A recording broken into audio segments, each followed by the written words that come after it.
बहुत सारे लोग हैं समाज की नजर में बहुत अच्छे हैं, गांव वालों की नजर में बहुत अच्छे हैं, मगर उसकी बीवी से जाके पूछो, बीवी बताएगी कि वो कितने अच्छे हैं।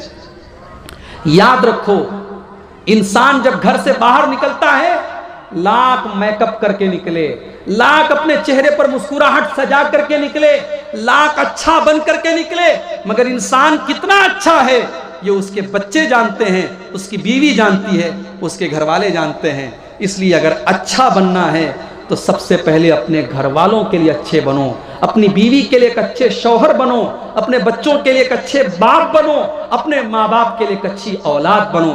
इसीलिए अल्लाह के नबी फरमाते हैं, खैरुकुम लिअहलिही, ओ लोगों तुम में सबसे अच्छा इंसान वो है जो अपने परिवार के लिए अच्छा हो।